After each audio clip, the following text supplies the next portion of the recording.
morning to all. Myself, Chandana, student of IEEE Hyderabad student faculty. I welcome you all to the session on storytelling versus problem solving. Before my eminent speaker, I'd like to give instructions to all our participants to maintain the decorum of the evening. Kindly don't spam the chat box. You may post your questions in the chat window. We request our participants not to interrupt the speaker during the session. Now, I'd like to take the privilege to invite our honorable speaker, Mr. Srikanth Talluri, sir, recognized as the top 100 educational leaders 2020 to 20 by GFEL. Global Forum for Education and Learning has been acclaimed and awarded on the international front for his transformative educational models, 60 problem-solving framework, pedagogy and curriculum design for the 21st century careers and life. His mission 200 chapters push towards venture-based learning and create to learn models are widely popular. He believes invention and innovation mindset has to be part of our young minds. It has to be embedded into the DNA. In Cube, Soil, AI Journal, Ask Anjali are his educational and entrepreneurial masterpieces, carefully being entered, keeping the 21st century careers growth and life all together. Thank you. Sir, over to you, sir. Yeah, thank you, Chandana. Wonderful introduction. So I just want to share my screen and I just to make sure my presentation. So before starting, Srikanth, can you hear me, sir? Yes, mother. Yes, mother. Please. Yeah, you promised that this will be more interactive session. Don't forget that. Oh yeah, you'll love it. Yeah, and I wish. So I just want to make sure. Yes, mother, Yeah, please. yeah. Please go ahead. No, I'm done. Please, I'm done. please. Yeah. Okay. Cool. So on this note of the event, as Mr. Madhu was mentioning, right? So let's make it more interactive and let's make it more lively because I hate just going into one-sided speeches and all. So as much as interactive the session is, it's more fun with learning, So that's what we believe in. So I'll just quickly start off with my introduction. So this is Srikanth Talluri. I'm the founder chairman of Incube Digital Foundation, and we have begun like a year and a half back with a strong and very magnanimous vision and a mission to promote 200 startups, the digital startups, small to big, doesn't matter the scale, in this territory as well as globally, and the epicenter being Hyderabad, India. And my team, happens to be, a group of volunteers where we started off similar to IEEE, along with, with few eminent personalities like Mr. J. Chaudhary Garu and, Mr. Balaji Utla Garu, Uma, and, Madhu, and my co-founders, Anju, Satya, Usha.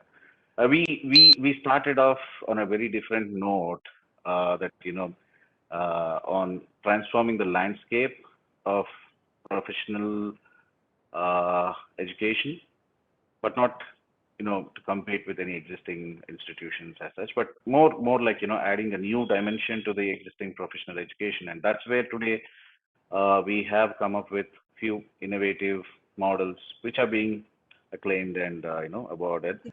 Soil, School of Innovation Leadership, Ask Anjali, I'm going to discuss about it today, and Incube as a whole. So thank you for having me here. And today's topic is more about powerful storytelling.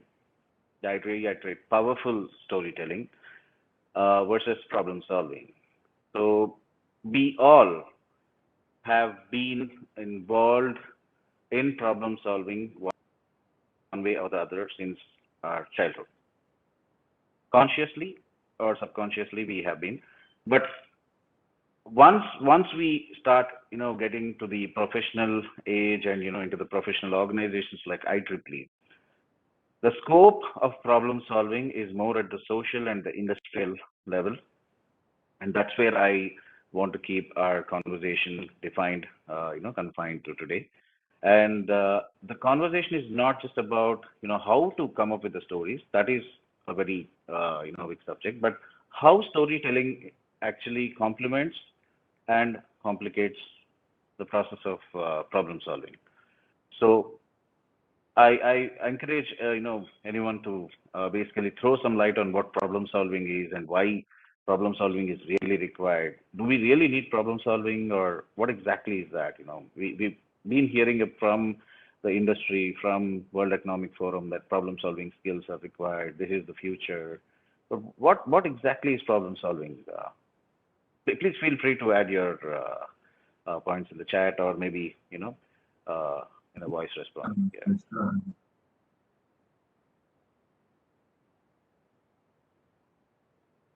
Yeah, let's make it interactive, everyone. So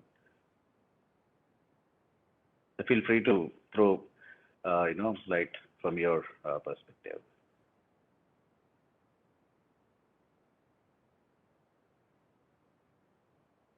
So, Mr. Madhu, do you want to add a few lines here?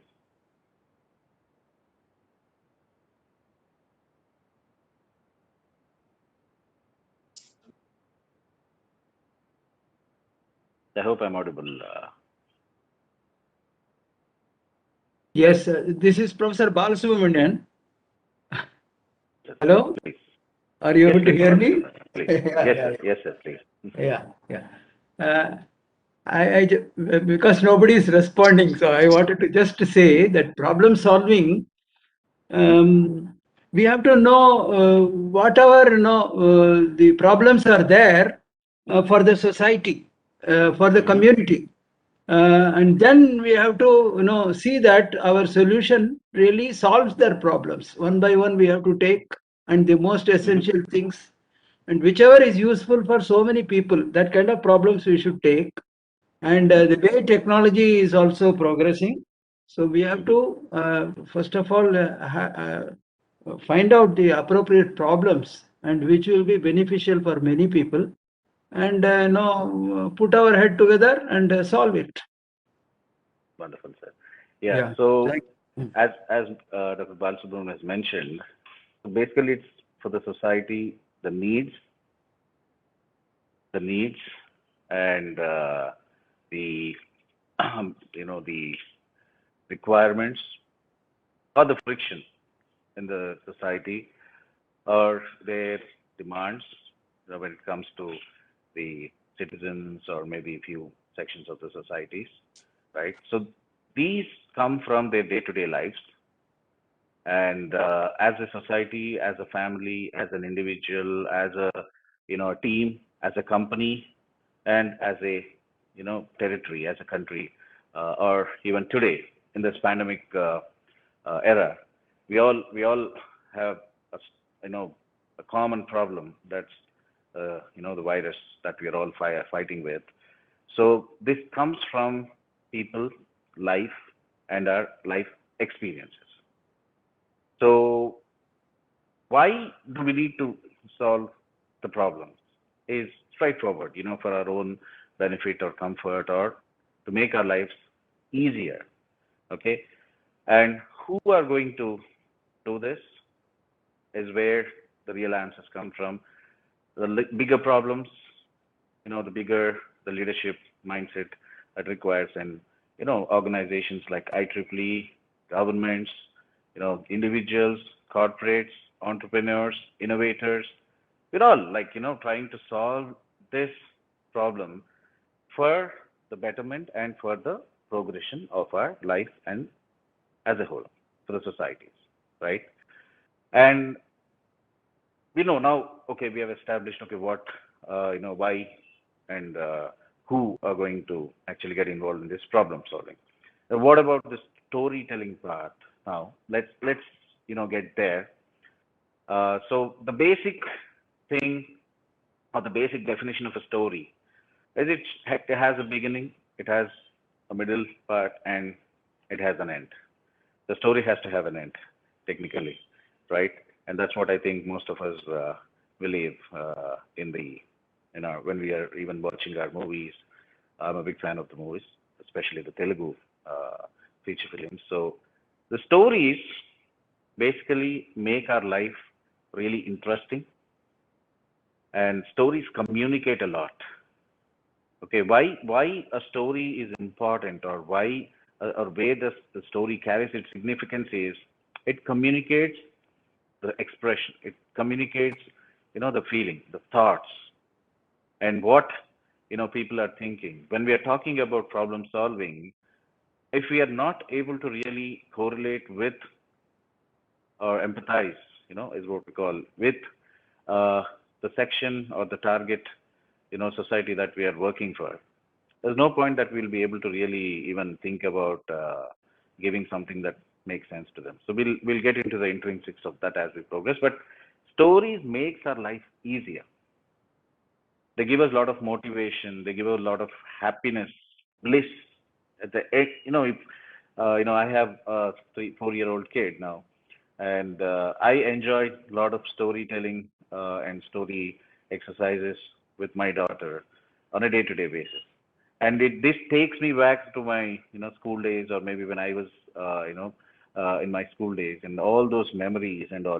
These memories from the stories, actually, when they come live, right, they give you that happiness. Those happiness hormones actually get induced and released from your body, and they keep you healthy. So stories are pretty much integral part of our life, and everywhere. Almost 80% of life, or 80 to 90% of our life, is filled with stories. This is the fact. Okay, and we cannot deny that fact. And when the story is interwoven with the data, the facts, and the figures, at whatever scope, right, it complements or it even complicates our problem solving exercise. And on this note, let's get back to a lighter vein discussion here, and but a very thoughtful and intellectual storytelling that I recently I fell in love with.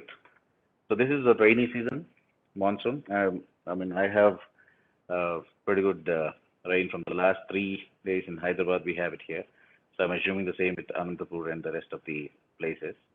Okay, so definitely, the correlation of umbrella to the rainy season or the monsoon, we all know what all purposes, it solves in the rainy season, and of course in the other seasons as well. But primarily, so when I ask somebody, okay, how would you correlate an umbrella to yourself or your story? Maybe in 3 to 6 words, you can print it in the chat window, okay, and let everyone know that, hey, umbrella correlate to you, and just come up with a 3 to 6 letter story. Okay, I use it for this purpose, or maybe I love colorful umbrellas, or maybe, I hate umbrellas as well, whatever. But that communicates your personality, or your interests, or your needs, or maybe your taste as such.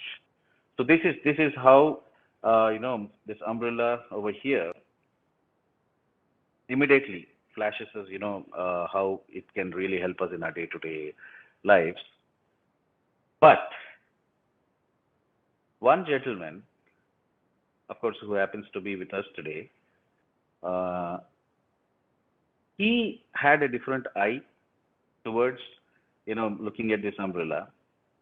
So his eyes, or maybe his brain, is fitted with that augmented reality stuff, or a mixed reality stuff, where he can, see a very different picture of the world. And most of the, I want to show this picture, and it says it all. So this umbrella, which as a common man, I probably want to use it in to escape from the sun or from the rain, okay? Or maybe when I dance with my kids, and nothing beyond that. I could not imagine an umbrella beyond that. But this gentleman, you can scan with your QR codes, and you can see who this gentleman is. I will, anyways, I have him speak for a moment. He saw a different version of this umbrella and how a story can be weaved with just one small image and just portrayed it over here. And the problem that he was trying to solve here is simplifying, or whatever the confusions people have between AI, data science, and machine learning. This is a contemporary confusion that most of the working professionals today have, those even with 15 to 20 years or even 25 years of experience. To the freshers and those who are attending the college, right? They get confused, with the terminology or maybe the scopes, and there is no one single definition of this. They all fall under the hood. They have their own scopes and boundaries. But when somebody resorts to storytelling towards solving this problem of confusion of these terminologies or the discipline as such, right? And in a very simple format, right? With just a picture and see, this is the hood and this is the stem and this is where you hold, and what data science, what artificial intelligence is, and what machine learning. Very simplified manner. And as I mentioned, right, Claude, I stole this from his blog, and I would love to basically have him, Mr. Madhu Vadlumani, basically say a few words about why and how he came up with this kind of a storytelling. What has driven him, because I want to understand your AR lens, Madhu, that's implanted within you. Are you there? Yeah. Can you hear me? Yes, you're audible, Madhu. Please. Yeah. So, I was shocked actually. Thanks for sharing my thing. See, the concept was simple, sir. See, in a process of telling a lot of stories, hello? Yes, Madhu. Please Yeah. go ahead. In a process of telling a lot of stories, there is always a confusion that what exactly is this? See, we always confuse with the terms in the life actually. So we think that everything is rocket science, but technically, even a rockets are made by humans. So that's what my intention is. Yeah. And when I thought of comparing with AI, some says that AI is equal to data science is equal to machine learning, or AI is equal to machine learning. There are like around some of the comparisons when I was running, when I was just checking with one of the shop, and I closely observed the umbrella, and I thought that why can't this be an example? That was the only simple thought. If you observe, right, any kind of a technology can be observed with the very simple things, and my target is to take the subject to the zero level. Zero level, so that even a sixth standard person should understand, even a 66 years old person should understand. So unless and until this is not reaching, we are building the technology for the common people. That's my intention is. When I say it's common for common people, it should reach to common people. So I pass on to you, sir. Again. Yeah. Thank you, Madhu. So see, this is where, like, simplifying things, complex thing, like, when we have our food, it's a complex, molecule, and it breaks down to glucose, the simple molecule. And that's when the body really absorbs, right, whatever the food, and gives us the nutrition, energy, and, the fuel for our life. Similarly, for the brain, I'm talking about the brain food. We need a lot of brain food, the intellectual societies, basically, we consume a lot of, this information, we consume a lot of data, we consume a lot of, the stories in the story format. And when this source of content is simplified, it makes our lives easier. And this is where storytelling and the problem solving at whatever scope, right, small to big, and whatever the phase, we'll discuss those phases, will really, really complement our lives. At the same time, when we're trying to basically push the storytelling either in the wrong lines, or maybe, with wrong examples, right? So maybe, there are chances where we complicate and even confuse things. So this is like a two-edged knife. So one can either simplify things, or one can, make things even worse. So our job, our target is to make it simple. And wonderful job, Madhu, for actually coming up with such stories and more of your stories. So I recommend people to read Madhu's stories and how he's simplifying, and encourage everyone to actually start participating in such exercises. And the reason why they will help, we'll discuss here. So at Incube and Soil, this is the 60s of problem solving framework. Okay, the 60 framework for problem solving is something that we religiously follow. And this has reflections of other problem solving frameworks like system thinking, design thinking, or the open architecture framework. We've done extensive research over the past few years, and finally, we bet and we claim that, this particular framework can be applicable in personal life, professional life, and as well as in the social life, and can help solve problems at any scale.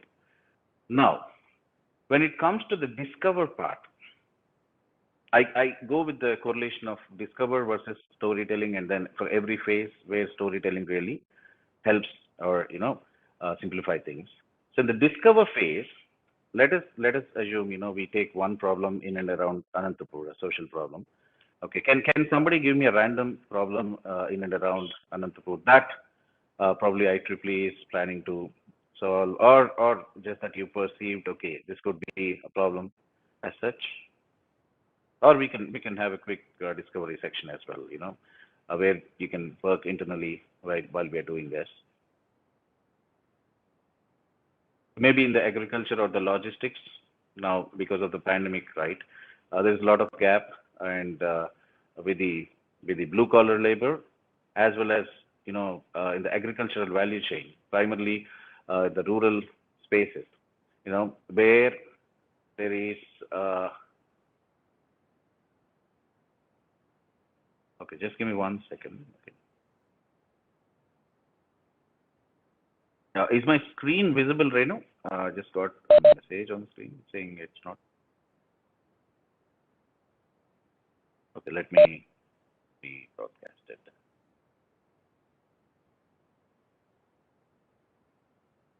Is it visible now? Perfect, yeah. So I hope you're able to look at my screen. So the discover phase is where, okay, say we resort to discovering a problem within the agri value chain or the agricultural space, and primarily when we go and approach the farmers, right, or the agencies who deal with the farmers, the the truck drivers and those logistics partners, right?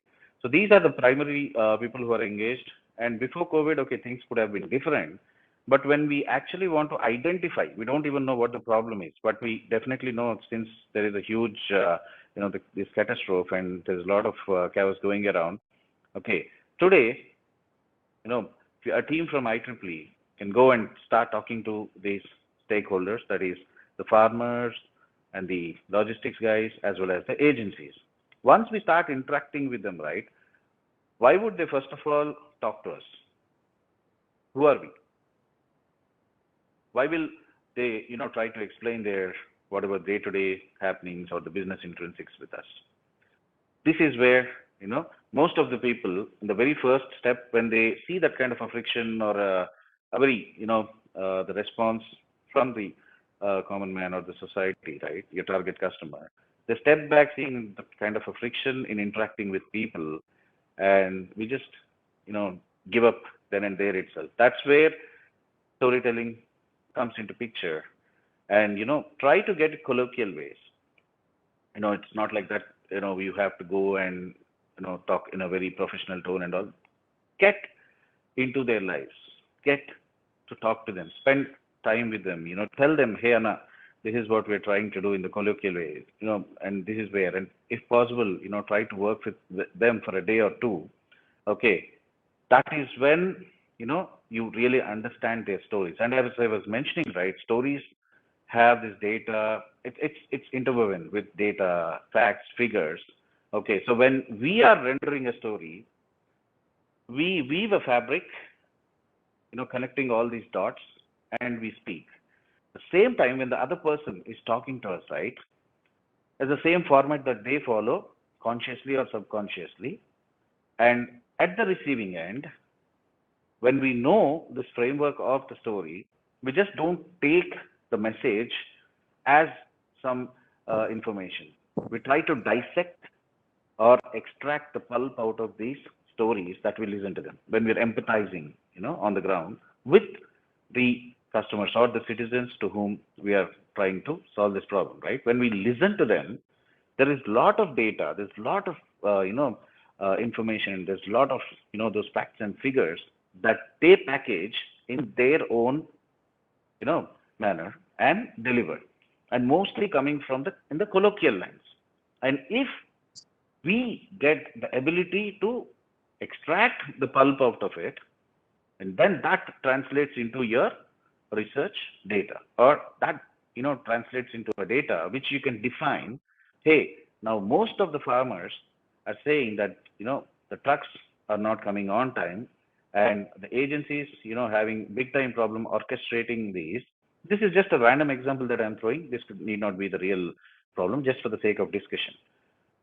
And the orchestration is because of the lockdown, the restrictions, the borders getting closed, and these the vegetables, the perishable vegetables like tomato or other perishable the vegetables as such, right? The green leaf vegetables, they have a very small shelf life, maybe few days, at the max, or to 1 week, and this is where either they have to get to the cold storage, and what if the cold storage is not around in the region? From my observation, I haven't noticed much of cold storages in and around Ananthapur. I might be wrong as well. Okay, but when it comes to Guntur and those kind of places, there are a lot of cold storages where people really don't bother about even if there is a logistic delay, things go into the cold storages and they can stay there for a while, and then whenever it can happen, the logistics can kick off. But here, for a region where there are very handful of cold storages, and when the farmers say that, hey, we spent almost few weeks to few months of our efforts with this kind of an investment in growing them, and just because of whatever the regulations and all, yeah, we have to respect the law, law of land, considering the pandemic that is prevailing. But at the same time, that is kind of affecting the whole value chain as such, and ultimately the urban and the class of the customer, where agriculture is hardly not even 5 to 10%, they have to suffer with this kind of a delays.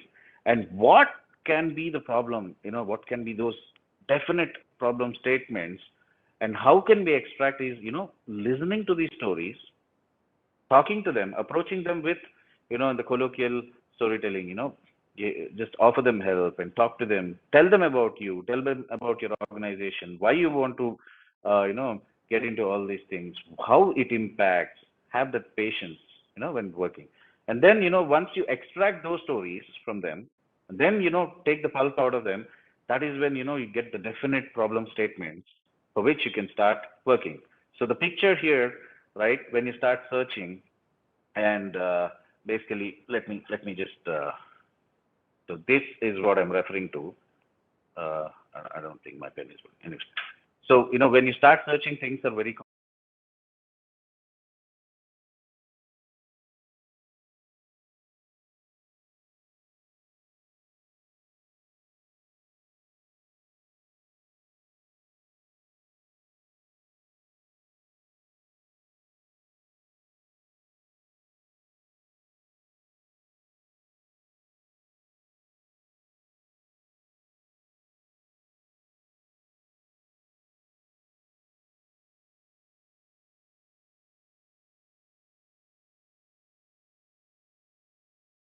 complicated, but to simplify things, like how Madhu was mentioning, right? Even in the problem solving, the corporate problem solving or the government problem solving, right?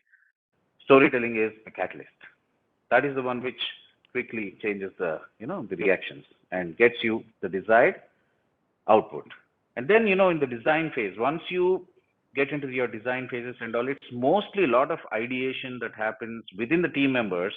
And to get the new team members who has to work with you, they should understand about you, the problem that you're solving, and you have to implant this framework that is sitting in your brain. So when somebody, it starts with one person, and implanting your framework, what you're thinking,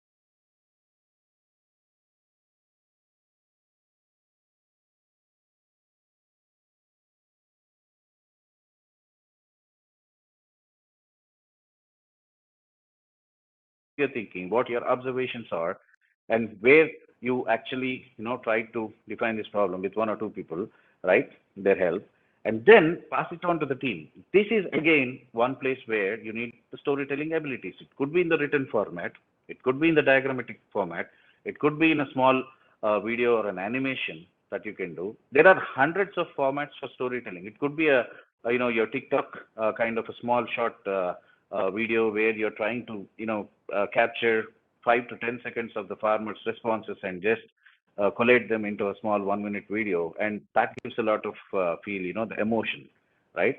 To the team members, okay, this is the problem and this is why we should work on it. So you can use it for your motivation, you can use it for the knowledge transfer. I mean, storytelling helps in the knowledge transfer, in connecting with the people, trying to extract the real information, the data and the insights out of the society, and then formulating a solution, a conceptual or a possible solution based on this scope that you have clearly identified. The confidence with which your design exercise and the subsequent phases works is based on your discover and define. So these two phases, if we are failing just because of lack of storytelling skills or maybe lack of right storytelling skills, that's it. The rest of the story is gone for toss, right? And once you have the team members, you transfer the knowledge, and you have to. There will be a situation where you'll have to reach out to the subject matter experts who can help you derive what is required. What are the fundamental building blocks? You might use the AI-based technology, and where the farmers, the logistics partners, and the truck drivers, they're all linked like Uber kind of a thing, okay? And maybe it can help, and based on the regulatory and based on connect it with the government regulations or the restrictions day to day. Okay, today this is when, and kind of create an automatic route planning and pickup planning, something like that. This is a possible design that we can think about. But what is really required? I don't know. Even if you ask me at this point, I don't know what kind of building blocks are really required to get there. I'll reach out to subject matter experts like Mr. Vidyasagar, like Mr. Madhu, and and other people who are actually living in this technology space and trying to solve these problems. And they give me, hey Srikanth, maybe these are the the technology resources what you need. These are the kind of human resources you would need for your team. And these are the non-technology resources. First, you have to probably come up with the architecture, and then you have to derive the building blocks, the technology building blocks, and then arrive with the cost. Lot of communication happens here, and storytelling again is the underlying factor which gives success in the fourth stage, that is derive. Okay, now we get into the construction part, develop. Okay, the B5. The same thing, we delegate work to different teams, and different teams operate at their own scope, remote or at the same place, doesn't matter. And especially, on a day-to-day basis, every team is working on actually coming up with a solution to the problem and the design that you have conceived. It should not go out of the scope, and it is our responsibility as the product owner, or maybe as the person who actually is leading this particular problem solving exercise, to make sure these parts are intact. The solution, the solution parts are intact. And every day, the knowledge transfer, the updates, everything, right? They again, in the small time story format, could be in the form of project reports, could be in the form of these presentations, could be in the form of the architectural diagrams, your flow diagrams, everything, right? They all carry some stories within, meaningful stories, and which has to be translated between the stakeholders, without which, again, it's a disaster. You will probably come up with the solution, but the efficiency or the outcome could be something else. This is where, at least in the field of IT, the success ratio of the projects is hardly 30 to 35%. The 65 to 70% of the projects, they fail, not because of the lack of technology skills, not because of the lack of the architectural skills, or not because of the lack of the raw material, that is the technology raw material and the non-technology raw material. I bet my observation for the last 15 plus years is because of the storytelling capabilities. People, we, tend to ignore this kind of a skill which was inherent with us when we were kids, when we were born, until we turned like 5 to 10 years. We never hesitated to ask questions. We never hesitated to basically, go and reach out to people. We love to explain things in a storytelling manner. But get to interact with the kids, spend time more time with them. You will really love, and they will train you, or they will get back to you with the storytelling capabilities. They'll generate your whatever the archived or buried storytelling skills, and they'll keep you afresh. So they love things, they love, kids really, how to explain things, and even the smallest thing that they learn, they come back to us and they try to, give all the kind of explanations, all the kind of, those metaphors, or, some comparison with somebody, right? And the moment, they feel that, okay, I have communicated it to them, you see the happiness, the bliss actually that comes out of them. And until and unless they really see that they have communicated their story properly to their parents, or maybe the family members or the friends, they won't really compromise. No, this is not what I'm trying to say. Kadu, I'll tell you, Daddy.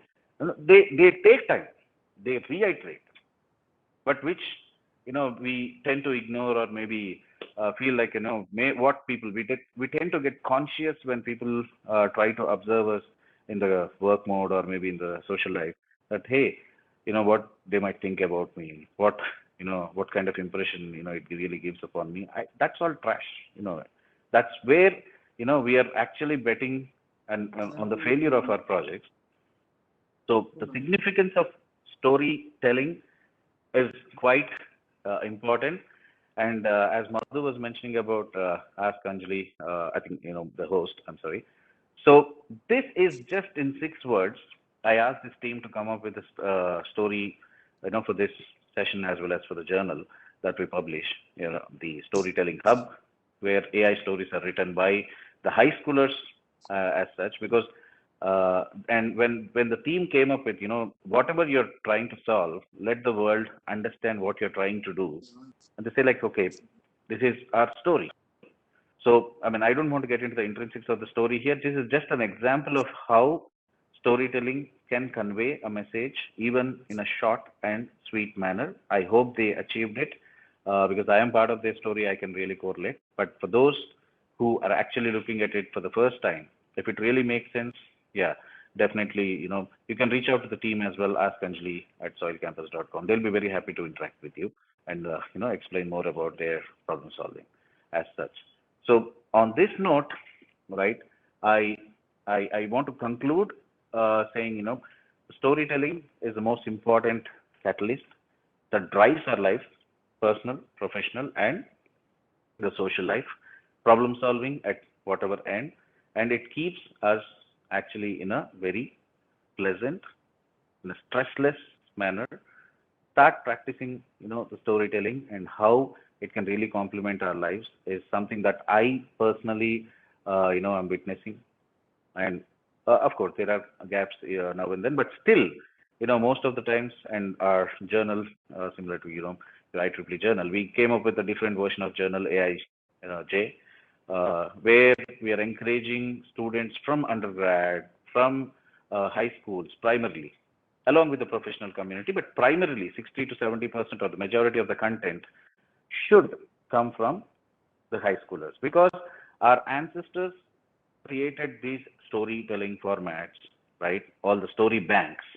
Okay, and today we are happily consuming that literature, that knowledge, and we're, claiming, okay, the richness of our culture, the richness of our society, and even the scientific, knowledge that IEEE has been generating from the last 100 years, right? All those archives and all, right? They're all stories, coming, the scientific stories coming.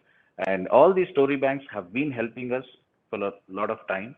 And as this generation, we have to create, these kind of knowledge banks, the story banks. This is the responsibility, and pass it on to the next generation. So this kind of responsibility should exist in every generation.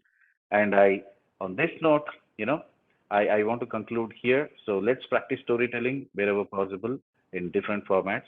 And you can explore internet. There is a lot of content on the formats of storytelling. There are a lot of courses around it.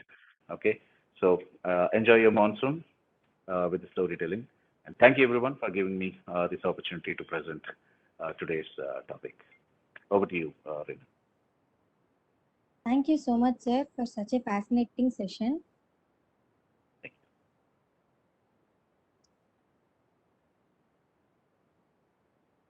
Now it's time for our question and answer session.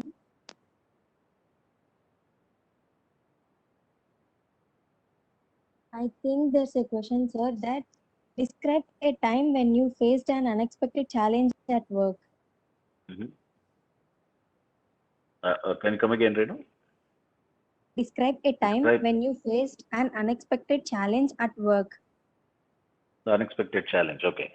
So yeah, a lot. In fact, every day it's everyday story. But I would love to share one instance where I can't give the intrinsics of the project and all because of the confidentiality, but the gist, right? So we had to basically completely migrate a 30 plus year app infrastructure, the application infrastructure, to a new cloud data center.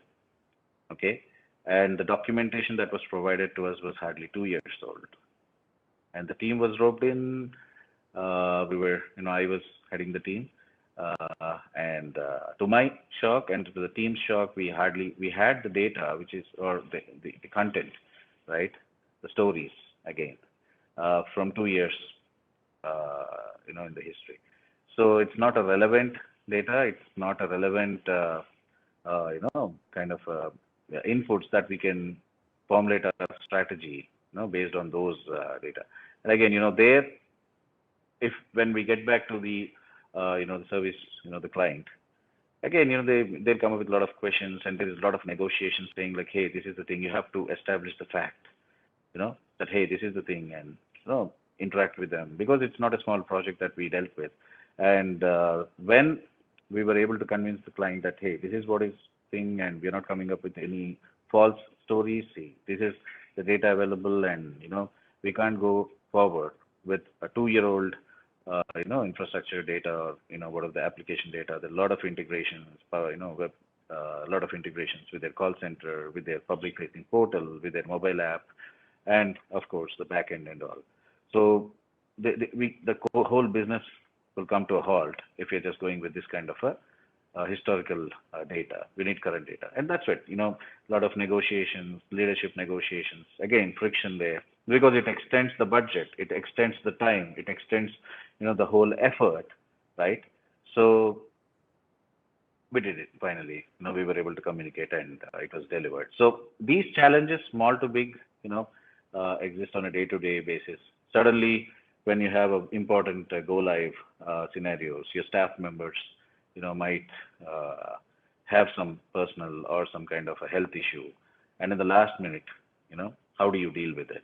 This is where your, business continuity planning and all things come into picture. So yeah. Thank you, sir. It's time to thank our speaker. Thank you so much, sir, for delivering such an amazing session. We are very glad having you with us, sir. Thank you. Kindly Thank you. please accept our e-memento as a token of gratitude, sir.